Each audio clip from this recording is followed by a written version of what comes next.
മനസ്സിന് കുളിർമയുള്ള ഒരു കാര്യം കാണാനിടയായി. ഞാനൊരു വീഡിയോ കണ്ടതാണ്. അത് അങ്കമാലിക്കടുത്ത് ചുള്ളിയിൽ എന്ന് പറയുന്ന ഒരു ഗ്രാമം. അവിടെ ദേശവിളക്ക് എന്ന് പറയുന്ന ഒരു ഉത്സവം. ആ ദേശവിളക്കിന് യഥാർത്ഥത്തിൽ ആ വിളക്ക് കൊണ്ട് മുമ്പേ പോകുന്ന ആരൊക്കെയെന്നറിയാം? ഒരു ഹിന്ദു സഹോദരി പെൺകുട്ടി, അതേപോലെ തന്നെ ഒരു മുസ്ലിം സഹോദരി, അതേപോലെ ക്രിസ്ത്യൻ സഹോദരി. ഈ 3 വർഗ്ഗക്കാരും ഒരേപോലെ തന്നെയാണ്. അതിൻ്റെ അനുമോദിച്ചുകൊണ്ടുള്ള പ്രസംഗം നടത്തുന്നത് അച്ഛനാണ്, പള്ളിയിലെ അച്ഛനാണ്. അപ്പോൾ ഇത് കത്തിച്ചുകൊണ്ട് വരുന്ന അമ്പലത്തിൽ നിന്നാണ്. ഇതെല്ലാം അവിടെ ഈ മനുഷ്യർക്കെല്ലാം മതമെല്ലാം മറന്നിട്ട്, ജാതിയും മറന്നിട്ട് ഒന്നിക്കാൻ പറ്റുന്നുണ്ടല്ലോ. ഇതല്ലേ ഏറ്റവും സൗന്ദര്യമുള്ള ഒരു കാഴ്ച. ഇവിടുത്തെ ഹിന്ദുക്കളും ഇവിടുത്തെ മുസ്ലിങ്ങളും ഇവിടുത്തെ ക്രിസ്ത്യാനികളും എല്ലാം മനുഷ്യർ ഒരുപോലുള്ള സഹോദരങ്ങളല്ലേ. ആ ഏകോദര സഹോദരങ്ങളെപ്പോലെ അവർക്കൊന്ന് പെരുമാറിയാൽ എന്താണ്? എന്തിനീ വർഗീയത നമ്മൾ കാണുന്നു? മതമെന്ന് പറയുന്നത് ഓരോരുത്തരുടെ ഒരു ജീവിത രീതി മാത്രമായിട്ടൊന്ന് കണക്കാക്കണം. അല്ലാതെ ഈ മതമാണ് എല്ലാം എന്നുള്ള ഒരു കാഴ്ചപ്പാട് പാടില്ല. മതം എന്ന് പറഞ്ഞാൽ it is a way of life. അതാണ്, ഒരു ജീവിത രീതിയാണ് മതം.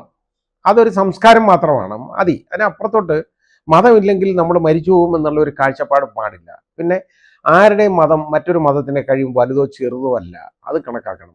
എല്ലാവർക്കും അതിനുള്ള സ്വാതന്ത്ര്യമുണ്ട്. നമ്മുടെ ഭരണഘടന കനിഞ്ഞനുഗ്രഹിച്ചേക്കുന്ന കൊടുത്തേക്കുന്ന സ്വാതന്ത്ര്യമാണ് ആർട്ടിക്കിൾ 25. ആർട്ടിക്കിൾ 21, ആർട്ടിക്കിൾ 25 ഇതൊന്ന് നോക്കിയാൽ മതി.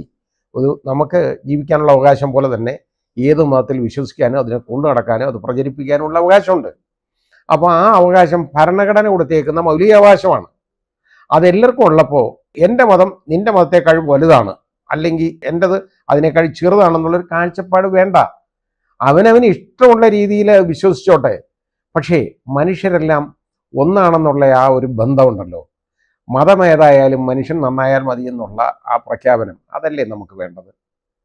ഏത് മതമായിക്കോട്ടെ, ഇവിടെ അത് കണ്ണ് തുറപ്പിച്ച് കാണണം. ഇതുണ്ടല്ലോ, ഈ ചുള്ളിയിലുണ്ടായ ഈ ദേശവിളക്ക് എന്തുകൊണ്ട് നമ്മുടെ ദേശത്ത് എല്ലായിടത്തും ആയിക്കൂടാ? എല്ലാവരുടെയും ഉത്സവങ്ങൾ എന്ന് പറയുന്നത് എല്ലാവരുടെയും ഉത്സവമായിരിക്കണം. ഇവിടുത്തെ പെരുന്നാളായാലും ക്രിസ്മസ് ആയാലും ഓണമായാലും ദീപാവലി ആയാലും എന്തായാലും ശരി, അത് എല്ലാവരുടെയും ഉത്സവമായിരിക്കണം, എല്ലാവരുടെയും ആഘോഷങ്ങളായിരിക്കണം. അത് ആണെങ്കിൽ എത്രയോ സൗന്ദര്യം അതിനുണ്ട്. നമ്മളിപ്പോൾ കഴിക്കേണ്ടാത്ത കാര്യങ്ങൾ, ആഹാരം ചിലത് കഴിക്കാൻ പറ്റത്തില്ലെങ്കിൽ അത് കഴിക്കണ്ട, തീർന്നു. അതൊഴിച്ചാൽ ബാക്കി ഇഷ്ടമുള്ളത് കഴിക്കാം. അവിടെ കഴിക്കേണ്ടത് നമുക്കെടുത്ത് കഴിക്കാമല്ലോ.